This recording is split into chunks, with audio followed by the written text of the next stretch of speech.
What's good, YouTube? It's your man Spill Dog.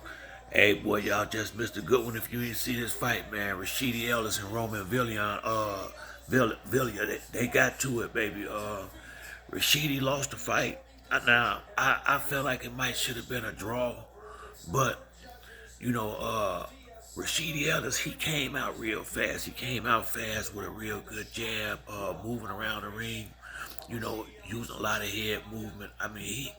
I say the first 5, 6 rounds, in my opinion, he completely dominated the fight.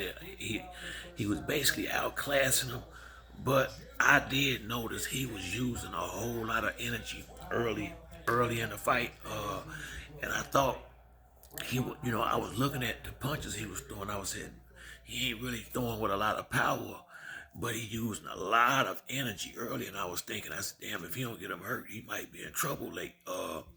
And that's pretty much what happened. Around the 7th to 8th round, you could see somewhat fatigue setting in with Rashidi Ellis, and got to give Villa credit because he was pressing forward the entire fight. So even when he wasn't landing good, he was going forward, keeping that mental pressure on Rashidi Ellis. And in the last round, I say it was around the 10th round, he started connecting with big right hooks and uppercuts, and I started noticing he was hurting Ellis, but it was getting towards the end of the fight, and I thought really he had a lot of rounds in the bank. But in that 12th round, Villa knocked him down twice. He knocked him down early in the round, and then he knocked him down again at the end of the round. I still would have.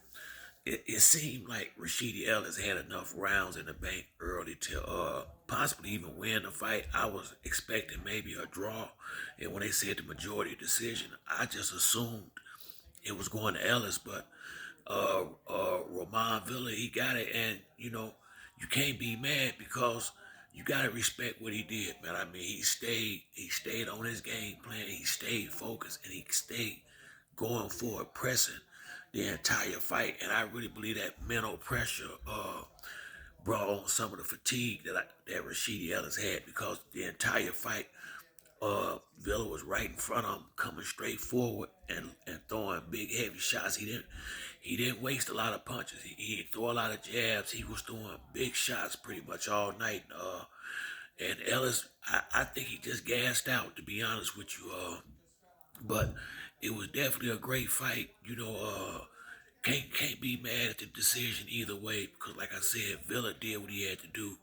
He kept pushing forward with the big punches and put him down twice. And Rashidi Ellis, he gonna have a good career ahead of him, but he gonna have to learn how to pace himself in these fights, because he just came out too fast, and it don't seem like he got that much power. He got a great jab.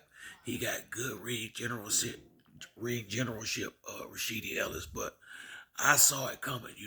I just felt like he used too much energy early in the fight, and he wasn't putting enough big shots, big quality shots where it didn't. He wasn't hurting Villa, or he wasn't giving him nothing to make him hesitate, or give him really any pause other than get in touch with that jab over and over again.